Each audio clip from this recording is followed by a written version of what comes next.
Hi friends, welcome to Sugan சமையல். Today வாங்க என் ஸ்டைலில் சாம்பார் எப்படி வைக்கிறதுன்னு பார்க்கலாம். பார்த்திங்கன்னா அடுப்பு பற்ற வச்சுட்டேன். அடுப்பில் பார்த்திங்கன்னா கடாய் வச்சாச்சு. கடாய் நல்லா சூடாகிடுச்சு. இப்போ ஆயில் சேர்த்துக்கலாம்.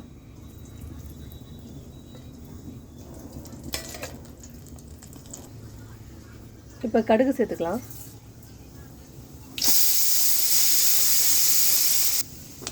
வெந்தயம் சேர்த்துக்கலாம்.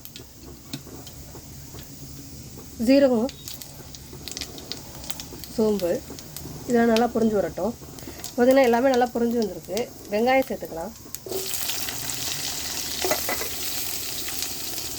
இப்போ அது நல்லா வெங்காயத்தை வதக்கிக்கலாம்.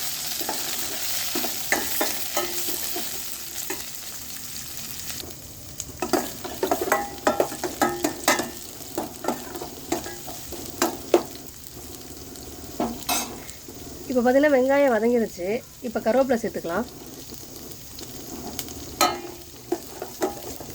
இப்போ தக்காளி சேர்த்துக்கலாம்.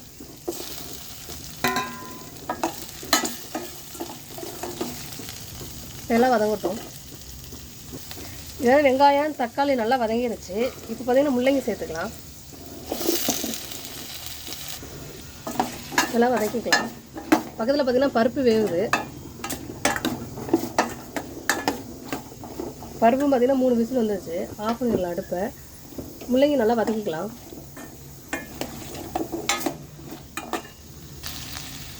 இப்போ பார்த்திங்கன்னா உப்பு சேர்த்துக்கலாம்.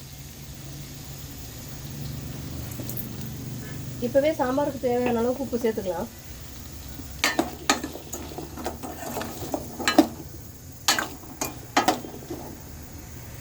இப்போ லைட்டாக வேகட்டும்.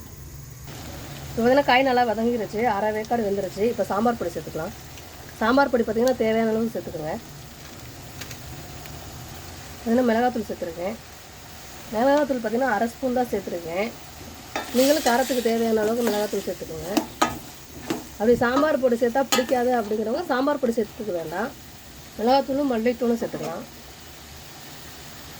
இப்போ பார்த்திங்கன்னா தண்ணி சேர்த்துக்கலாம். கொஞ்சம் தண்ணி சேர்த்தாச்சு. இப்போ மூடி வச்சுக்கலாம். கொஞ்ச நேரம் நல்லா வேகட்டும். பார்த்தீங்கன்னா காய் நல்லா வெந்துருச்சு. கொதி வந்துருச்சு. இந்த ஸ்டேஜில் வந்து பருப்பு வேக வச்சுருக்கோம் இல்லையா, அதை சேர்த்துக்கலாம். வேக வச்சு கடைஞ்சி வச்சுருக்கேன், அதை சேர்த்துக்கலாம். பருப்பு பார்த்திங்கன்னா 50 கிராம் தான் நான் சேர்த்துருக்கேன். 4 பேர்த்துக்கு சாம்பாருக்கு 50 கிராம் சேர்த்துட்டா போதும் பருப்பு.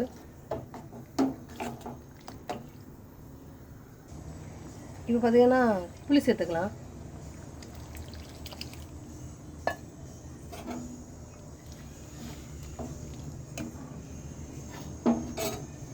இப்போ மூடி வச்சுக்கலாம். சாம்பார் கொதி வந்தோடனே ஆஃப் பண்ணிக்கலாம். ஏன்னா இப்போ பார்த்திங்கன்னா குழம்பு நல்லா கொதியுது. மஞ்சத்தூள் சேர்த்துக்கலாம். நான் சாம்பாருக்கு மட்டுமே கொதிகிறப்ப தான் போடுவேன். ஏன்னா அப்போ தான் கரெக்ட் மஞ்சள் கலரில் இருக்கும். இப்போ வந்து கொத்தமல்லி சேர்த்துக்கலாம்.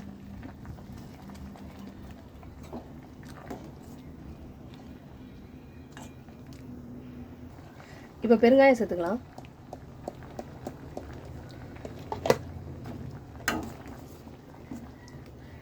இப்போ பார்த்திங்கன்னா சாம்பார் சூப்பராக ரெடி ஆகிடுச்சு.